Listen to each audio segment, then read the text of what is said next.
بسم الله الرحمن الرحيم. بسم الله الرحمن الرحيم. الحمد لله رب العالمين والعاقبة للمتقين والصلاة والسلام على أشرف الخلق والمرسلين وعلى آله وأصحابه وأتباعه أجمعين. أما بعد.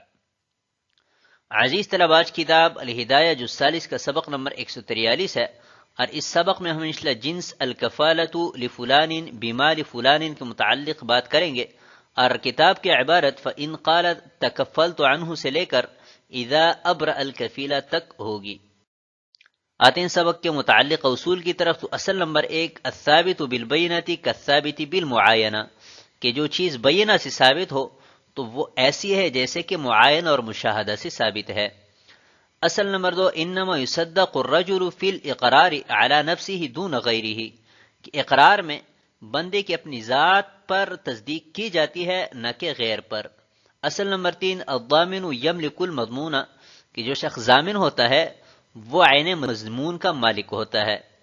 اصل نمبر 4، الکفیل یرجع بما تکفل به والمأمور بقضاء الدین یرجع بما ادى والمقرض یسترد بما اقرض، کہ کفیل اسی پر رجوع کرے گا کہ جس کا وہ کفیل بنا ہے، اور دین کا جس کو ادا کرنے کا حکم دیا گیا ہے تو اسی چیز پر رجوع کرے گا کہ جو اس نے ادا کی ہے، اور قرض دینے والا وہی چیز واپس لے گا کہ جو قرضہ کے طور پر دی ہے۔ آتے ہیں سبق کے متعلق فصول کی طرف۔ تو جنس الکفالۃ لفلان بمال فلان، اس جنس کو 4 فصول میں تقسیم کیا ہے۔ فصل نمبر 1، اداء الکفیل بغیر الامر، کی کفیل نے مکفول عنہ کی اجازت کے بغیر دین ادا کیا تو اس صورت میں کفیل مکفول عنہ پر رجوع نہیں کرے گا کیونکہ وہ متبرع ہے۔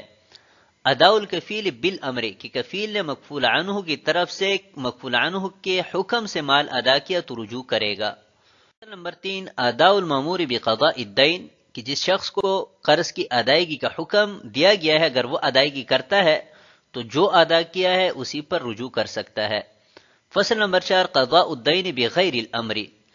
کہ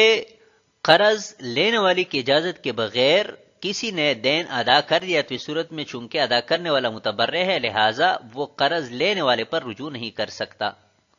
آتے ہیں کتاب کی عبارت کی طرف۔ قال فَإِنْ قَالَ تَكَفَّلْتُ عَنْهُ بِمَا لَكَ عَلَيْهِ فَقَامَتِ الْبَيْنَةُ بِأَلْفٍ عَلَيْهِ ضَمِنَهُ الْكَفِيلُ لأن الثابت بالبينة كالثابت معاينة فيتحقق ما عليه فيصح الضمان به. قال وإن لم تقم البينة فالقول قول الكفيل مع يمينه في مقدار ما يعترف به لأنه منكر للزيادة. قال فإن اعترف المكفول عنه بأكثر من ذلك لم يصدق على كفيله لأنه إقرار على الغير ولا ولاية له عليه ويصدق في حق نفسه لولايته عليها. پس اگر کفیل نے کہا کہ جو کچھ آپ کا اس کی ذمہ ہے میں اس کا کفیل ہوں، پھر 1000 کا اس کی ذمے ثابت ہونے پر بینہ پیش ہوا تو کفیل اس کا ضامن ہوگا، اس لیے کہ بینہ سے ثابت شدہ بات مشاہدہ سے ثابت شدہ بات کی طرح ہے۔ پس جو کچھ مکفول عنہ پر واجب ہے وہ ثابت ہو کر اس کا ضمان صحیح ہو جائے گا، اور اگر بینہ پیش نہیں ہوا تو کفیل کا قول مع الیمین اس مقدار میں معتبر ہوگا جس کا وہ اعتراف کرتا ہے، اس لیے کہ وہ زیادتی کا منکر ہے۔ پس اگر مکفول عنہ اس سے زیادہ کا اعتراف کرتا ہے تو اپنے کفیل کے حق میں اس کی تصدیق نہیں کی جائے گی، اس لیے کہ یہ غیر پر اقرار ہے اور اس کو اس پر ولایت حاصل نہیں ہے، اور اپنے نفس کے حق میں تصدیق کی جائے گی کیونکہ اس کو اپنے آپ پر ولایت حاصل ہے۔ فَإِنْ قَالَ تَكَفَّلْتُ عَنْهُ بِمَا لَكَ عَلَيْهِ، یہاں سے یہ مسئلہ بیان کیا جا رہا ہے کہ کفیل نے مکفول لہو کو کہا کہ آپ کا مکفول عنہ پر جو کچھ ثابت ہے میں اس کا کفیل ہوں، اور پھر 1000 پر بینہ پیش کیا گیا تو ابھی کفیل کو 1000 ادا کرنے پڑیں گے، اور دلیل اس کی یہ ہے کہ جو چیز بینہ سے ثابت ہو یہ ایسی ہے گویا کہ مشاہدہ سے ثابت ہو۔ تو اگر عقد کفالہ کے وقت یہ بات کفیل کے سامنے ہوتی کہ مکفول لہو کے مکفول عنہ پر 1000 ہے تو اس صورت میں اس کو 1000 لازم ہوتے، تو ایسے ہی جب بینہ سے 1000 ثابت ہوا تو بھی اس کو 1000 لازم ہوں گے۔ وَإِن لَمْ تَقُمِ الْبَيِّنَةُ، یہ دوسری صورت ہے کہ مال مکفول بھی وہ مجہول ہے اور مکفول لہو کے پاس مقدار پر کوئی بینہ نہیں ہے، تو اس صورت میں کفیل کا قول مقدار میں معتبر ہوگا، یعنی جتنے کا وہ اعتراف کرتا ہے تو اس کے قول کا مع الیمین اعتبار کیا جائے گا، اس لیے کہ وہ زیادتی کا منکر ہے۔ مثلا مکفول لہو کہہ رہا ہے کہ 1000 ہے اور کفیل کہہ رہا ہے کہ نہیں 1000 نہیں ہے بلکہ 800 ہے، تو ابھی اس صورت میں کفیل کا قول مع الیمین معتبر ہوگا بشرط کہ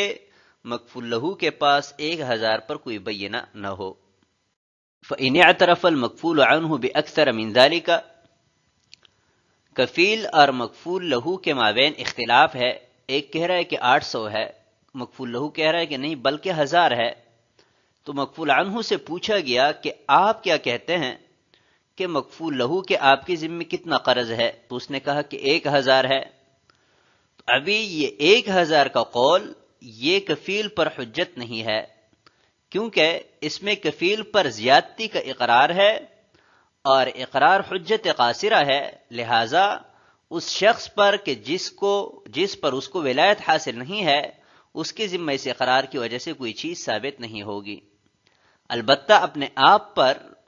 مکفول عنہ کو ولایت حاصل ہے، لہذا اس کے حق میں یہ زیادتی ثابت ہوگی۔ آتے ہیں اگلی عبارت کی طرف، قال وتجوز الكفالة بأمر المكفول عنه وبغير أمره لإطلاق ما روينا ولأنه التزام المطالبة وهو تصرف في حق نفسه وفيه نفع للطالب ولا ضرر فيه على المطلوب بثبوت الرجوع عليه إذ هو عند أمره وقد رضي به۔ اور ہماری روایت کردہ حدیث کے مطلق ہونے کی وجہ سے کفالہ مکفول عنہ کے حکم کے ساتھ اور اس کے حکم کے بغیر جائز ہے، اور اس لیے کہ کفالہ اپنے آپ پر مطالبہ لازم کرنے کا نام ہے اور وہ اپنے حق میں تصرف ہے، اور اس میں طالب یعنی مکفول لہو کا فائدہ ہے، اور رجوع ثابت ہونے کی وجہ سے مکفول عنہ کا کوئی ضرر بھی نہیں ہے، اس لیے کہ رجوع مکفول عنہ کے حکم کے وقت ثابت ہوتا ہے اور حال یہ ہے کہ وہ اس پر راضی ہوا ہے۔ قال وتجوز الكفالة بأمر المكفول عنه، اس عبارت میں یہ مسئلہ بیان کیا گیا ہے کہ صحت کفالہ یا جواز کفالہ کے لیے ضروری نہیں ہے کہ مکفول عنہ نے حکم دیا ہو۔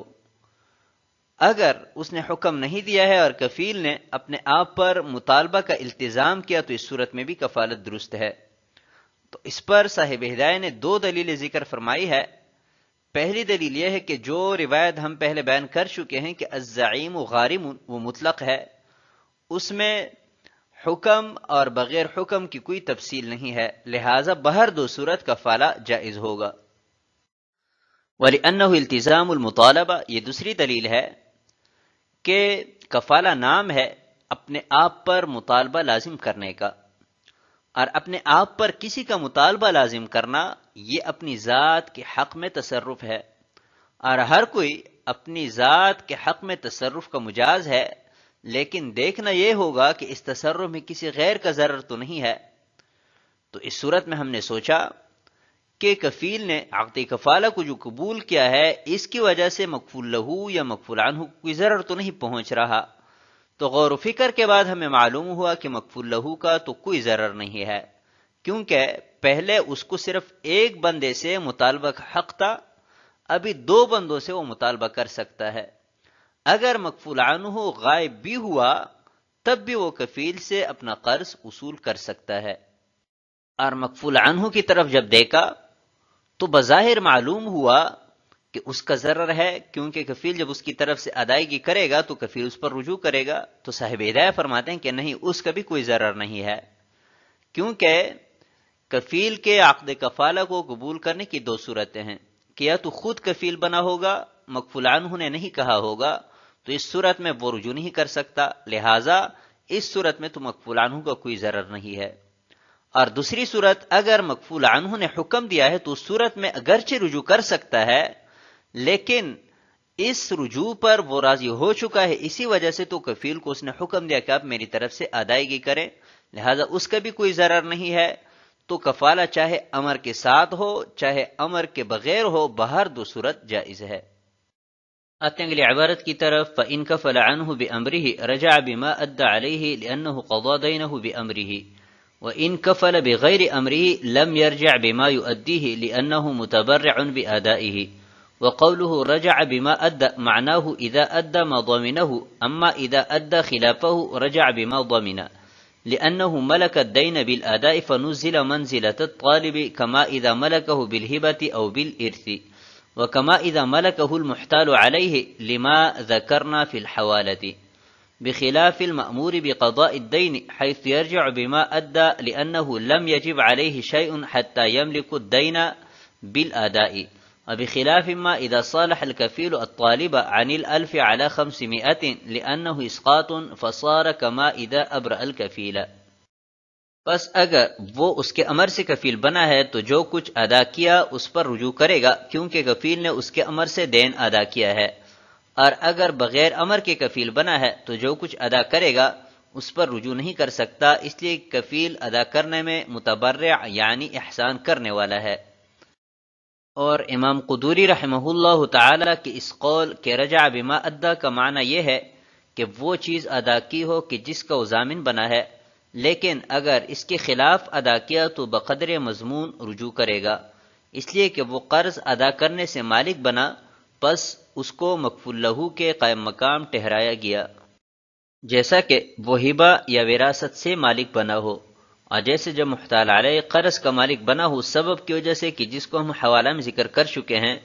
برخلاف اس شخص کے کہ جس کو قرض کی ادائیگی کا حکم دیا گیا ہے، کیونکہ وہ اتنا ہی وصول کرے گا جتنا ادا کیا، اس لیے کہ مامور پر کوئی چیز واجب نہیں تھی کہ جسے وہ ادا کر کے قرض کا مالک بن جائے۔ اور برخلاف اس صورت کے کہ اگر کفیل 1000 کے بدلے 500 پر مکفول لہو کے ساتھ صلح کرے اس لیے کہ اسقاط ہے، پس یہ ایسا ہوا جیسا کہ کفیل کو